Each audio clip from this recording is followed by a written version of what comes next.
ಮತ್ತೆ ಯಾವಾಗ ಸಂತೋಷ ಉಂಟು ನೋಡು. ಆದ್ರೆ ಅವಳಲ್ಲ, ಅವಳಿಗೆ ಇದು ಬರುದಿಲ್ಲ.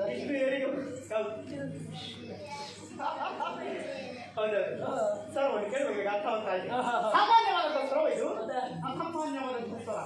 ಹಾಗಾದ್ರೆ ಯಾರಾಗಿದ್ದು ಇದುವರೆಗೆ ಕೇಳಲಿಲ್ಲ. ಹೌದು, ಏನಾಗಿರ್ಬೋದು? ಹಾಡುವವರು ಮೇಲಿದ್ದಾರೆ, ಮೇಲ್ಮಟ್ಟದಲ್ಲಿದ್ದಾರೆ, ಎಲ್ಲಿ?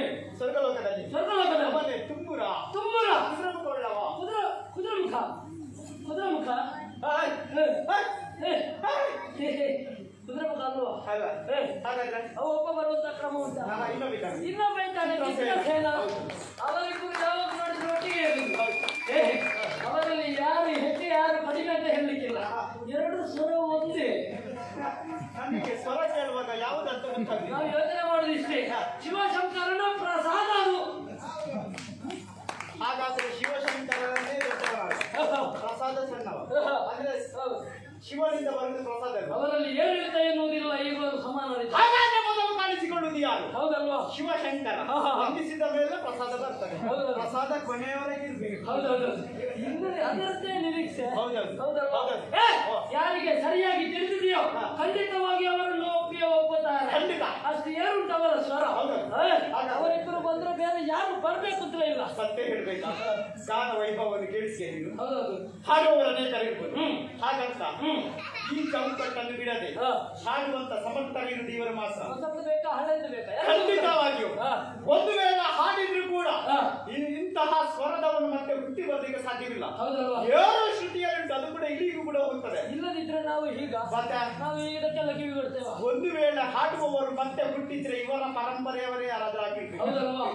ಹಾಗಿದ್ರೆ ಇದು ಅವಲ್ಲ, ತುಂಬ್ರಲ್ಲ. ನಾರದ ಕಲಿತಲಿಕ್ಕೆ ಅವನವೇ ಶಾರದ.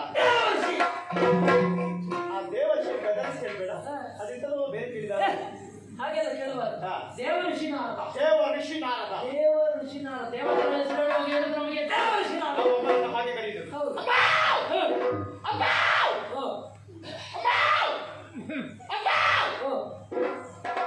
ನಿನ್ನ ಅಮ್ಮ ಅಂತ ಕರೆಯುವಾಗ ನಿನ್ನ ಸ್ವರಕ್ಕೆ ಏನಾಗಿತ್ತು?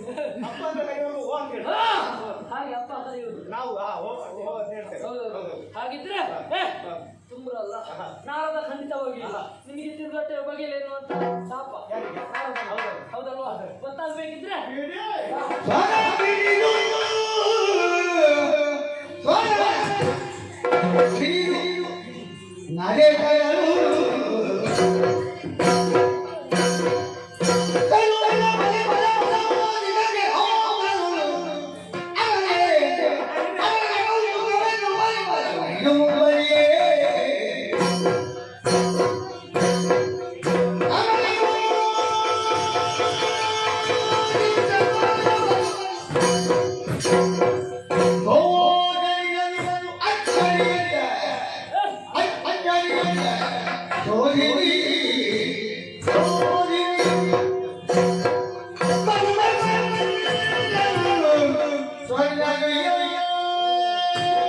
Hey!